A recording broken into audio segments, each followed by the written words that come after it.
Olá, eu sou o professor Rui Badaró e estou hoje com meu estimado amigo, advogado, professor Nicola Cosentino, um grande advogado em Firenze. E hoje nós vamos conversar sobre dois temas, espero, né, se houver tempo, Nicola, que coincidiram de ser nesta mesma semana de março e que, no fundo, giram em torno, me parece, da mesma pergunta. O que significa ser cidadão italiano hoje? Né? Obviamente que um assunto é relativo ao referendo que teremos não neste final de semana, mas no próximo, 22 e 23. E outro assunto, se for possível, eu gostaria que o Nicola desse uma palhinha, como dizemos aqui no Brasil, para todos nós, sobre a decisão da Corte Costituzionale do dia 12 de 11, né, do julgamento do dia 11 de março, que só saiu um comunicado no dia 12, a sentença, como é de praxe na Itália, só sairá depois, ulteriormente. Nicola, muito obrigado por gravar conosco, grata Bom satisfação dia. voltarmos nos nossos diálogos ítalo-brasileiros e a palavra é tua para nos explicar sobre estes dois assuntos. Bom dia, boa tarde a todos. É um prazer, como sempre, dialogar com você, Rui. E começamos com o assunto do referêndum, que será celebrado daqui a poucos dias. E para lembrar uma coisa, que quem entre os cidadãos italianos no exterior não receberam ainda as cartas para votar, entra em contato com seus consulados de referência por e-mail ou pelos canais que o mesmo consulado indica, porque acontece como o voto é por meio do serviço postal, é importante ter contato com o consulado se as cartas para votar nos chegaram. E isso será importante também para ver qual é o seu estatuto frente ao registro civil e ao AIRE, o registro de residente no exterior. Realmente muito importante essa dica, porque eu sei de pessoas que não receberam as cartas para votar, como em qualquer eleição. Obviamente, o correio não chega todo qualquer canto, os registros de qualquer lugar do mundo nem sempre são atualizados na forma que a gente gostaria. A vida não é perfeita, portanto, entre em contato e faça contato e peça, porque são os últimos dias para enviar eh, os ballots, tocasse o ballot. Eu recebi, Eh, porventura, nesta segunda-feira, né? Estamos Você vê. gravar aí na semana do dia 9 a tananã de março, e eu recebi essa semana, já votei e já encaminhei pelo correio. Hum. É isso, sim, me parece que tem até o dia 20 de março para quem ainda não recebeu eh, as cartas para votar. E é importante também no sentido das reformas que vêm sendo discutidas eh, e passam no nosso Parlamento, porque a queixa maior de quem propôs e efetivou as reformas últimas e que as pessoas não mantêm contato com a pátria italiana. Portanto, votar é um dos elementos essenciais para isso. Ainda bem que na Itália, se bem que na Itália não seja um dever applicado na mesma forma que é applicado no Brasil, e não tem multa para a pessoa que não vota. Na Itália, o artigo 48 da Constituição fala do voto como dever cívico, e a abstenção é um direito da pessoa. Eh, do outro lado, o exercício do voto num país de Estado democrático de direito como é a Itália é um exercício da cidadania não apenas como estatuto formal da pessoa, mas como participação nas atividades coletivas, sendo que onde tem separação de poderes e onde tem Estado democrático de direito, se presume que o cidadão é quem participa das coisas da comunidade no geral, e o votar é das formas para expressar as próprias preferências dentro de alguns limites. E quais são os limites, nesse caso, do referêndum do que a gente fala? Não fica muito claro nem para quem nasceu na Itália como funcionam vários institutos do referendum, porque a Itália tem dois tipos de referendum previstos na Constituição, outros tipos de referendum previstos nos estatutos das regiões, das prefeituras e de entidades territoriais. O referendum do qual falamos é o referendum sobre uma proposta de reforma da Constituição que foi votada pelo Parlamento italiano. Então, o referendum constitucionale.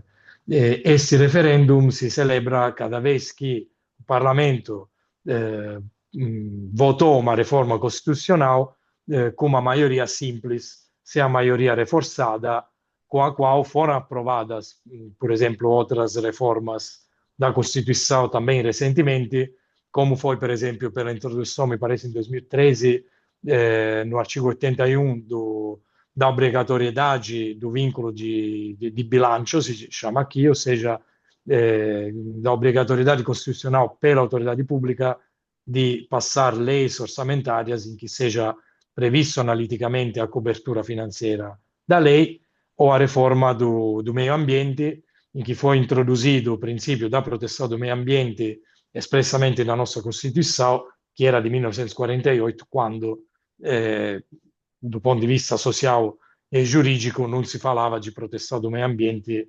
nesses termos aqui. Esses são dois exemplos das reformas dos últimos 20 anos que passaram sem referendum popular. Porque hoje em dia o povo é chamado a se expressar sobre a reforma, repito, o Parlamento votou a maioria simples e a nossa Constituição prevê que, nesses casos, o povo seja chamado às urnas a confirmar se quer ou não que a reforma seja efetivada, seja promulgada pelo Presidente da República. Até esse referendum ser celebrado, a reforma permanece sob forma di proposta e se o referendum não for celebrado, a lei constitucional não pode mudar a Constituição. Após a celebração do referendum, na base do resultado do mesmo, a reforma será aprovada se a pessoa votar sim, recusada e não será promulgada e publicada se a maioria das pessoas votar no. E uma caratteristica deste referendum é que se votam três pessoas só, o referendum é válido. Não tem um quórum, não tem um número mínimo de votantes que para a validade do referendum. Portanto, é livre a votação e, repito, se forem votar três pessoas, o resultado é válido, como se forem votar os 35, 40 milhões de pessoas com direito de voto que a Itália tem hoje em dia. E qual é o sentido dessa reforma, na ideia de quem a propôs? Si fala di riforma da magistratura e do papel que tem a magistratura na Constituição italiana. Na Constituição italiana já se fala de separação entre Ministério Público e juiz que julga, e na Constituição já se prevê um Consiglio Superiore della Magistratura, que é um órgão participado pelos magistrados e por um terço por representantes eleitos pelo Parlamento italiano, e que lida com as carreiras dos juízes, no sentido mais disciplinar, que lida com a organização do serviço da justiça dentro, não do ponto de vista material, mas da organização em termos de despacho de juízes em alguns tribunais, organização da força de trabalho dos juízes nos tribunais, etc. E que lida com a responsabilidade disciplinar dos juízes. Na Itália, o juiz que, entre aspas, erra, não pode normalmente ser chamado a responder dos danos que causou para as pessoas por causa do erro que cometeu. Mas é o Estado italiano que responde sob várias formas desses presumidos erros. Em 1988, me parece, foi aprovada uma lei sobre a responsabilidade civil do juiz, o qual pode ser cobrado só em casos de dolo, no despacho do próprio papel, mas deve ser um dolo reforçado. E então é muito raro que um juiz seja chamado a responder das ações próprias como, eh, entre aspas, funcionário público, porque o juiz é um funcionário público. E, a proposta è di basicamente reforçar o sistema de cobrança disciplinar dos juízes para que eles sejam chamados a responder de forma mais frequente dos erros que eles cometem, com sanções na carreira deles ou sanções disciplinares que vão desde a suspensão até a total destituição do serviço. E o que acharam os proponentes da reforma ineficaz no sistema atual é que o Ministério Público é julgado pelos mesmos, por colegas, ele é colega dos juízes, ambos participam do mesmo órgão de disciplina, então não tem uma suficiente independência na avaliação disciplinar dos colegas, na avaliação dos colegas nos avanços na carreira dos juízes e que não tem uma suficiente independência no despacho das funções próprias dentro do processo, principalmente criminal. O juiz, o Ministério Público tem um papel no processo civil também, mas nessa reforma, no debate dessa reforma, os efeitos ainda não são, nunca foram discutidos, pelo que me consta. O que consideram novamente importante os proponentes da reforma é evitar que haja essa mistura de funções, essa mistura de relacionamentos e essa comparticipação na avaliação recíproca que determina depois a progressão na carreira dos juízes. O que não faz a reforma, do outro lado, não é reformar o próprio serviço da justiça.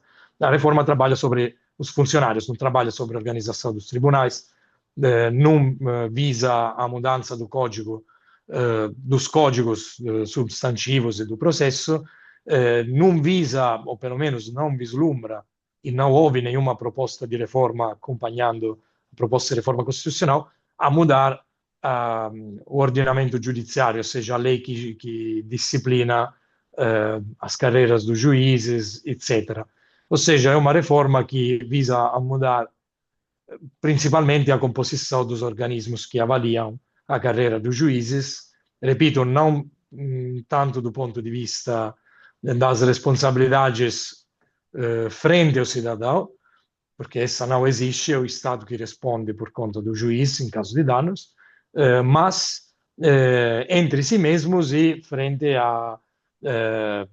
aos vigiadores da política, ou seja, os membros eleitos pelo parlamento. Como quer fazer isso materialmente? Criando dois órgãos de disciplina e de avaliação dos avanços na carreira dos juízes, separando o órgão que lida com o Ministério Público e o órgão que lida com o juiz julgante. Tento explicar um pouco melhor. Hoje em dia, como dito, existe só um Conselho Superior da Magistratura, que com membros eleitos pelo Parlamento e eleitos pelos juízes avaliam essas carreiras e essas responsabilidades.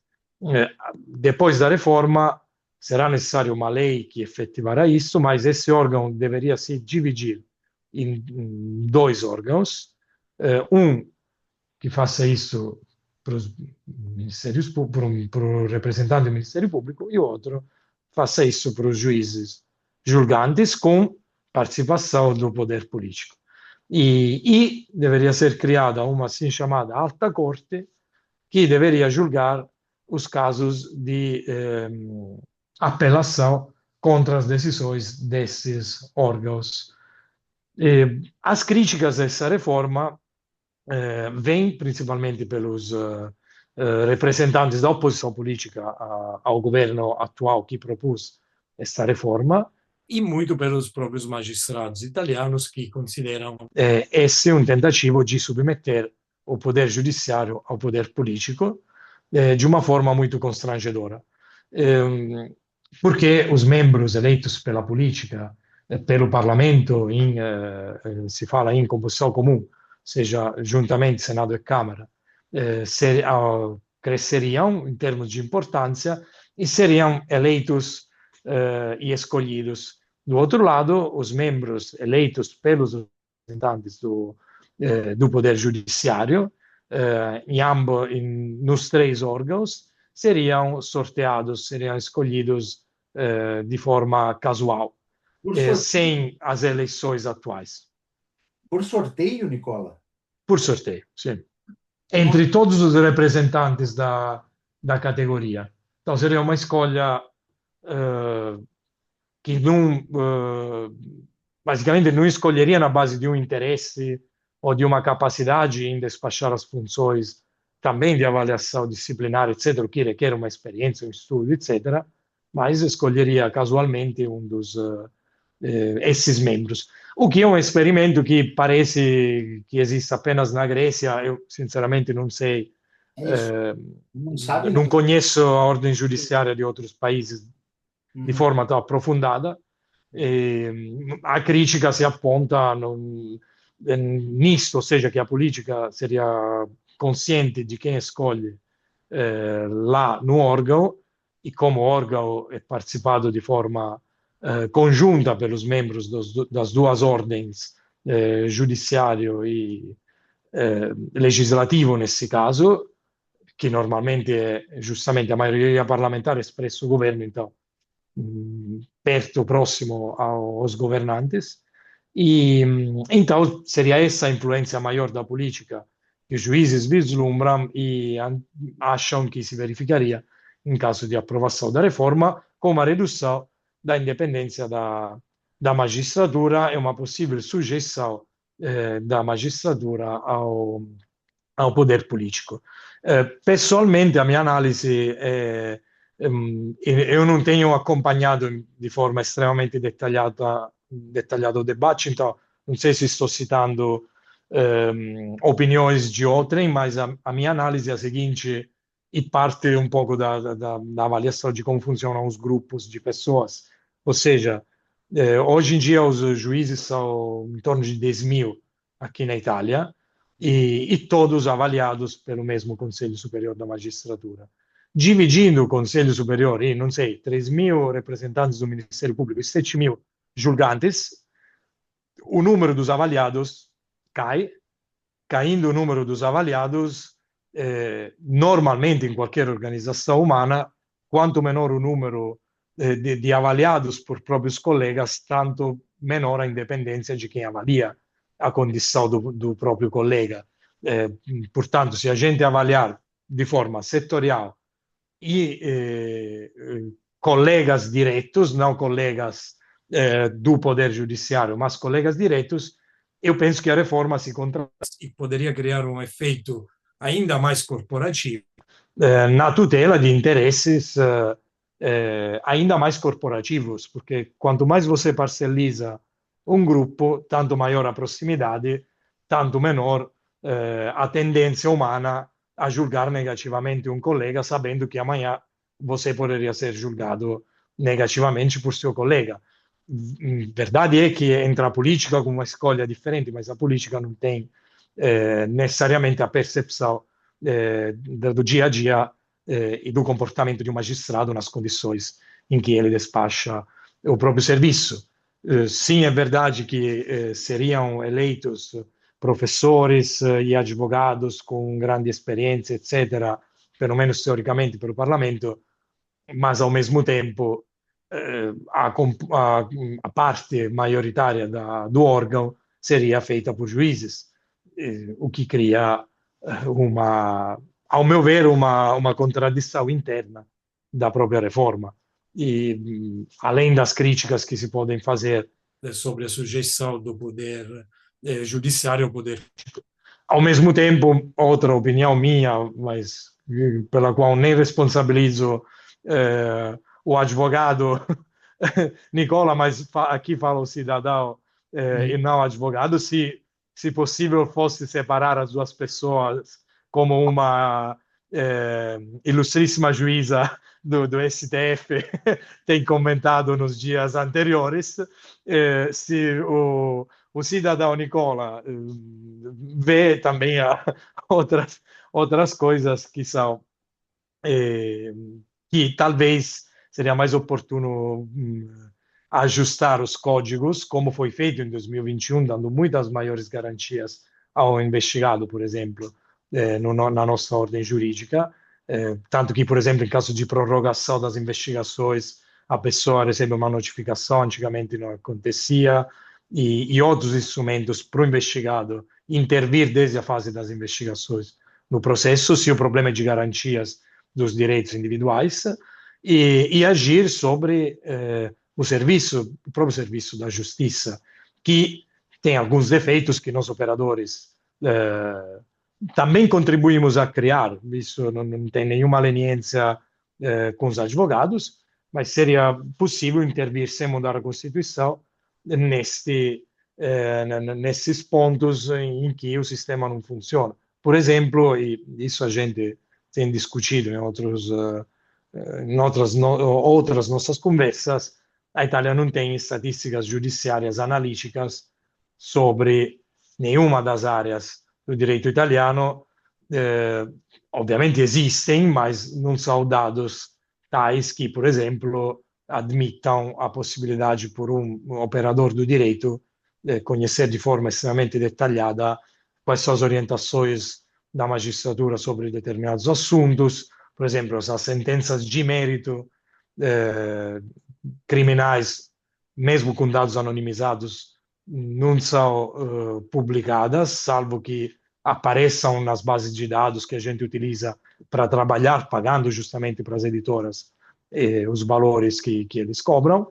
E nos últimos 3, 4 anos, os julgamentos civis começaram a ser publicados, mas nem todos, e são utilizados por algumas editoras de forma mais eficaz do que no passado, mas, por exemplo, seria importante para o cidadão conhecer, sem ter que passar por um advogado ou por um operador do direito para entender como cidadão, mais ou menos como a magistratura lida com alguns problemas.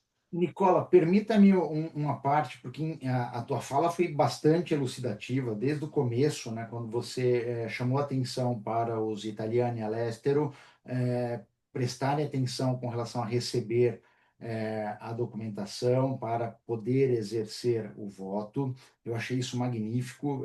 Então, prestem atenção, voltem o vídeo, assistam novamente, porque essa foi uma dica que vale ouro. Ponto. Até porque representa o exercício da cidadania, votar, né? Não menos importante, ao longo de sua fala, 2 pontos me chamaram muito a atenção.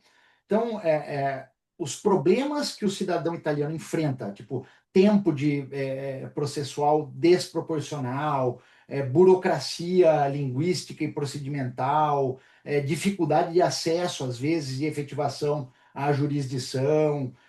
Isso não muda nada. Exato. Não diretamente, não é isso que é. Não é Não, o. muda o estatuto da carreira dos funcionários chamados juízes e não dos funcionários administrativos, só dos juízes, ou seja, de quem tem as garantias de independência e de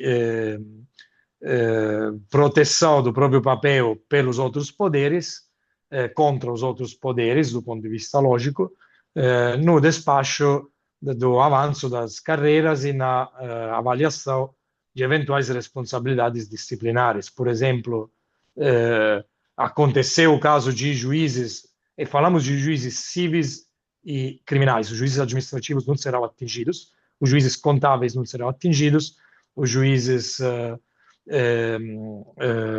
tributários serão, parcialmente, e não serão atingidos outras jurisdições informais que vêm se desenvolvendo, como os conciliadores bancários, da energia, das controvérsias telefônicas.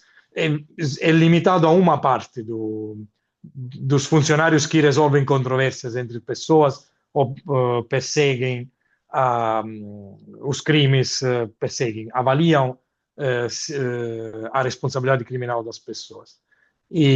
Mas sim, concentrado nisso, não na manutenção do sistema da justiça como serviço e como despacho no dia a dia daquele serviço.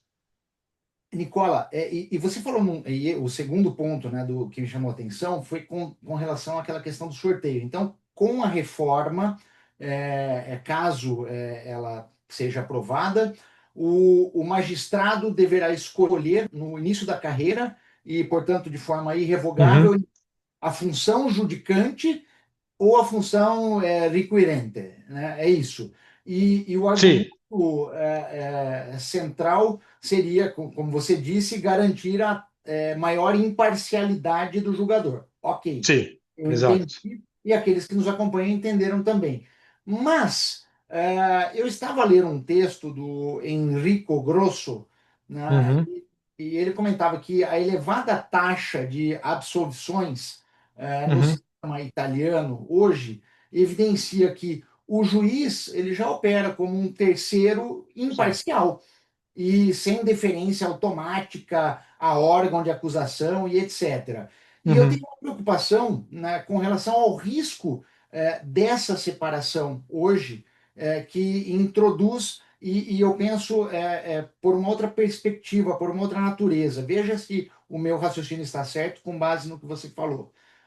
Ao tornar o Ministério Público uma parte processual pura e simples, que mhm. foi o que você ilustrou, né, exemplificou para a gente, não estaríamos a eliminar o dever de buscar a verdade, que hoje ele está vinculado?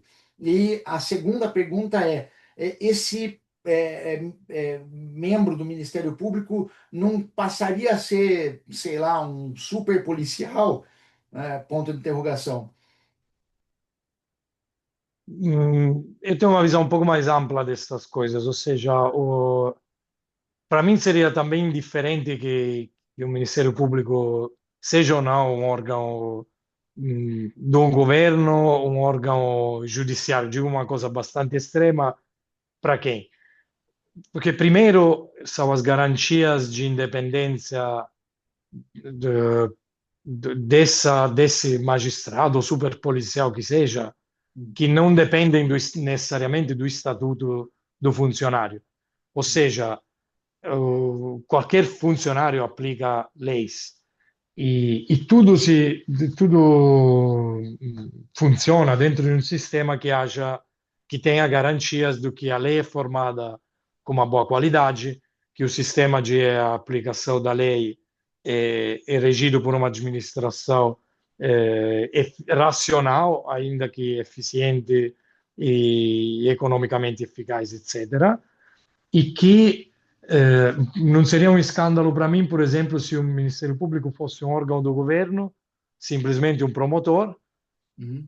que lida com a polícia judiciária, como faz agora, ou de uma forma ainda mais estrita, separando totalmente, eliminando totalmente aquele papel da magistratura, mas garantindo que as provas são realmente recolhidas por funcionários profissionalizados, capazes, que as garantias da liberdade da pessoa seja garantida, que o uso da polícia judiciária seja limitado a casos justificados de suspeita justificada e agravada de violação criminal, que haja que exista uma forma de ouvir a parte privada, assim chamada parte offensa, no nosso direito, que tem uma relevância no processo, o direito da parte ofendida pelo crime, Sim.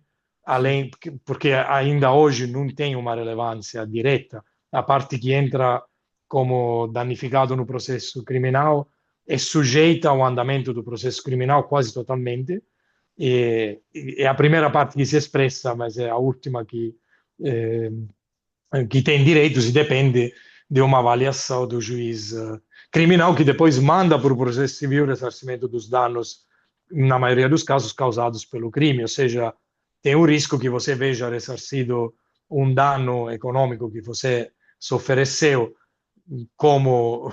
também como terceiro, às vezes, no processo criminal, décadas depois do começo da investigação. Então, tem vários perfis bom, eu reverteria a perspectiva, ou seja, eu partiria dos problemas do cidadão e depois juntaria o discurso com a independência da magistratura para ver, ok, esse sistema atual, qual eficácia tem na proteção daquele direito, na proteção da liberdade da pessoa por investigações pretestuosas, estatísticas, debate, ok, reformamos, falando não apenas do Estatuto do Funcionário, mas também da estrutura que vai efetivar, eh, que vai sustentar aquele funcionário, porque amanhã a, essa reforma rinvia para uma lei de atuação as partes operacionais da reforma. Claramente uma reforma constitucional fala de princípios, mas é tão estrito o relacionamento entre princípio e atuação que eu não considero racional discutir das duas coisas, dizendo, ah, mas será feita depois na base dos princípios, etc. Porque as cortes, constitucional principalmente, e o parlamento podem efetivar isso de inúmeras formas, e eu que sou um advogado e não confio em ninguém, eu quero ver, quero ver tudo até o final e saber quais são os riscos, onde estão as cinzas, etc. Como advogado, eu não gosto de cinzas e, portanto, não, sinceramente, não confio muito em reformas feitas por partes. Muitas pessoas, pelo contrário, meus amigos e colegas, dizem: ok, você deve dar um sinal com a reforma e depois a gente vê como fazer. Ao meu ver, como a Itália vem de décadas de decretação de urgência abusada, isso é dito pela Corte Constitucional, não sou eu, e por professores, vem de décadas de tudo é urgente e tudo é decretação de urgência, vem de décadas de polarização política. a, a minha percepção é que a gente precisa se acalmar, sentar entre partes polarizadas uma contra a outra e ver onde leva essa negociação, porque continuando assim, está se criando e se criou um debate destrutivo sobre esse assunto. Eu penso que foi uma ocasião e foi solicitado pela reforma e foi um dos desejos de quem passou a reforma polarizar ainda mais o debate, mas isso não, penso que não leve a uma evolução do país e não leva a um melhor serviço da justiça. Leva só a continuar a se polarizar, continuar na gritaria e perder o foco. E quem reclama entre os proponentes da reforma do feito que não tem discussão do mérito, desculpa, mas vocês que decidiram que houvesse uma discussão polarizada, porque sabiam que isso ia se polarizar no sim ou no não, e porque nem a maioria, um governo com uma das maiores maiorias, desculpe a briga de palavras, mas com as mais fortes maiorias no parlamento, a Itália não conseguiu passar uma reforma com os números previstos para a Constituição sem passar pelo referendo. Isso já é um índice do que não é uma reforma compartilhada pelos representantes do povo italiano, que já os mesmos representantes são criticados por serem escolhidos pelas secretarias dos partidos, porque o sistema italiano prevê só o voto no símbolo do partido, você não coloca uma preferência direta para o candidato do seu colégio, o colégio é muito grande. Então já se vota de forma muito favorável às organizações de gestão do consenso, que são os partidos. Portanto, como é possível que um parlamento tão homogêneo, do ponto de vista da escolha, não consiga encontrar um acordo? E é a responsabilidade de quem faz uma proposta tão importante buscar um acordo com a oposição. Para ser um estadista, ou seja, um articulador, como se falava no Brasil, eh, ou seja, um poder de exercer um poder de persuasão na minoria do parlamento, porque isso depois é fundamentação de um poder estável e da estabilização de um país. E eu teria gostado de ver um debate desse tipo. Não, é um debate que não teve isso, para mim é uma ocasião perdida, porque sim, o sistema judiciário italiano precisa de reforma, sim, as coisas podem ser feitas melhor. Sim, tem alguns problemas no feito que o Ministério Público janta com o magistrado julgante, mas sim tem também problemas de outra natureza que devem ser discutidos globalmente. Fazer as reformas por partes num sistema polarizado não leva muito, ao meu ver. Eu concordo contigo. Nicola, veja se o meu raciocínio está correto ou a posição que eu formei com base nas tuas explicações e nas nossas discussões e debates sobre esse assunto. Essa reforma ela tem o pretexto de modernizar a justiça, mas do jeito que você me passa, ela não vai modernizar coisa alguma. E porque ela não vai acelerar processo, não vai ampliar acesso à jurisdição, não vai investir nos recursos que o sistema hoje precisa, e você escancarou essa necessidade. Não, É, aumenta as custas, porque você cria exato. É, de um órgão, três. Então, três estruturas de uma estrutura administrativa de, aumenta. de suporte ao órgão, três. Para mim, Aumenta. repito, Então, e adiciono, desculpa interromper, adiciono a ideia de um poder disciplinar eficaz. Quando você reduz o poder disciplinar exercido por outrem, ok, si pode exercer, ou seja, eu sou um dependente da administração, são os diretores que me avaliam do ponto de vista disciplinar. Nesse sistema atual e futuro, são os meus pares que avaliam a minha responsabilidade disciplinar, a minha carreira, junto com uma parte de representantes do poder político que justamente representa o povo e quer saber, pelo menos por transparência, como um poder tão forte como o poder judiciário lida com a própria responsabilidade. Ok, quando você reduz o número e são colegas do mesmo ofício, colegas da mesma função, julgam si mesmo e o julgante julga o julgante e o investigador julga o investigador, você não consegue maior independência, você consegue maior, não sei em português, ghettizzazione, se fala italiano, ou seja, maior redução do número dos avaliados, e aumenta mas o corporativismo. Você falou para isso. mim, sim, porque você reduz. Se o Ministério Público só avalia o Ministério Público, não é que eles são pessoas feias, mas é humano que eu não posso avaliar de forma independente os meus primos, os meus familiares, as pessoas com que eu encontro todo dia e com qual compartilho uma função. Não posso ser. Não sou longe bastante dele para olhar o que ele fez de forma independente. Isso não acontece nem hoje com o Conselho Superior da Magistratura, porque a acusação é: ah, mas são correntes políticas que gerem a magistratura. E do outro lado, na sociedade as pessoas têm opiniões, então não pode constranger a opinião dos magistrados. Num país que não admitia sindicato de militares e passou a admitir, me parece, 10, 15 anos atrás, eh, por razões de trabalho, etc., etc., ok. Mas num país que deixa militares ter, justamente num país democrático, eu penso que deva ser possível, os próprios sindicatos, penso que possa aceitar que haja opiniões diferentes e, às vezes, promover maior pluralismo nas opiniões dos juízes, do ponto de vista positivo, sem aplicar aquela metodologia antiga da sanção para uma opinião diferente da minha, ou de parar uma carreira porque ele consegue se organizar de certa forma. E do outro lado, sim, há uma restrição, mas como em todos os lugares do mundo, me parece, nos grupos humanos, sempre de tendência ao corporativismo. Eu não sei se esse sistema vai reduzir o corporativismo de uma organização tão poderosa, nem sei se o maior controle político não cria defeitos piores do mal que quer resolver.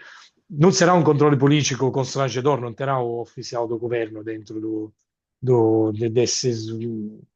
desses órgãos disciplinares, mas claramente terá políticos escolhidos e juízes sorteados. e terá a intenção e a involuntariedade. Resumo da ópera em guisa de conclusão, porque nós já estamos encerrando o nosso tempo, Nicola. Eu posso afirmar que o que essa reforma faz é fragmentar a atual estrutura da magistratura, de certa maneira, debilita os seus órgãos, né, de autogoverno, porque, querendo ou não, me parece que ela vai criar instrumentos de pressão disciplinar e pode, né, como pelos exemplos históricos que nós temos de estudo e ao longo dos séculos, você ofende aí os checks and balances, né, os freios e contrapesos, e perdemos aí o equilíbrio. Ou seja, o momento é oportuno, é preciso discutir, mas você trouxe um elemento que me parece sine qua non para que uma reforma desse porte tivesse sucesso, ou seja, planejamento, isenção e um debate pacífico para que uma reforma desse porte pudesse efetivamente atender à sociedade e, ao mesmo tempo, criar uma estrutura para essa carreira jurídica, para a magistratura, que aquele que resolva se debruçar sobre ela tenha a segurança do exercício dessa profissão. É isso. Nicola, um grande Isso. abraço, tá? E palavras finais para ti. Pronto, tá? Palavras finais são votem quem consegue votar, quem não consegue votar, votem também, que é sempre importante. E, e depois a gente vai comentar o julgamento sobre a cidadania, que também não é o último, porque tem um outro agendado em em junho, junho, exatamente. Outros terá, é o mesmo nos casos que eu estou propondo questões de legitimidade constitucional. Depende do juiz levantar a questão de legitimidade constitucional na nossa ordem jurídica e a diferença entre o julgamento que será publicado e aquele de junho é que aquele de junho atinge o próprio artigo 22 da Constituição, que é o artigo que disciplina a cidadania. A questão que sobre esse foi. assunto, permita-me Hum, interrompê-lo. Sobre esse assunto, pessoal que nos acompanha, eu prometo que nós vamos tratar única e exclusivamente dele num segundo momento, ok? E será sì. breve. No máximo, nos próximos dias vocês vão receber uma análise completa na medida do possível, porque a sentença ainda não foi depositada e, portanto, está acessível a ninguém. Então, não vamos elucubrar, vamos analisar em cima daquilo que já Isso. existe e fazer uma análise estritamente técnica e jurídica. E Ponto. a primeira analisi è perché uma corte deve pubblicare un comunicato para a imprensa antes di pubblicare un giuramento? Perché É, è uma dúvida che io come pequenissimo advogado e estremamente na minha máxima humildade eu não entendo porque seja Nicola, necessário publicar comunicados e não publicar o próprio julgamento, quando o que é mais importante do comunicado é o percurso lógico e jurídico seguido pela Corte. E essa é uma crítica que muitas pessoas fazem a essa metodologia da nossa Corte Constitucional, que eu respeito profundamente, mas penso que do ponto de vista da comunicação isso seja um erro que leniente com a criação de uma ansiedade na o nosso sociedade que a gente deve baixar, não deve levantar. O nosso amigo português, atual bastonário da Ordem dos Advogados Portugueses, o Dr. João Massano, né, e já deixamos aqui um abraço para ele, é, ele diz que a esses comunicados surgem apenas quando existem os julgamentos midiáticos. Né? Pode não ter um grande interesse dentro da Itália, né, como já falamos a respeito, mas no exterior e principalmente naqueles países onde existem grandes comunidades italianas, como o Brasil, Argentina e outros, nesses, uma ansiedade. Você justificou. É isso. Pessoal, daqui, um grande abraço. Esperamos vocês no próximo Diálogos Ítalo-Brasileiros com Nicola Cosentino e Rui Badaró. Estou mudando meu nome, Nicola. E Rui O Badaró. próximo será ao vivo na Itália. É, o próximo, não, nós teremos que gravar um antes sobre a nossa análise da cidadania e faremos um especial em abril, um ou dois ou três. A gente vai fazer algumas inserções ao longo do mês de abril. Vamos tentar vender nós também mussarela e linguiça para os ouvintes, como, Muito como totó. os bons influenciadores sabem fazer. É isso. Um grande abraço a todos. Tchau, pessoal. Ciao.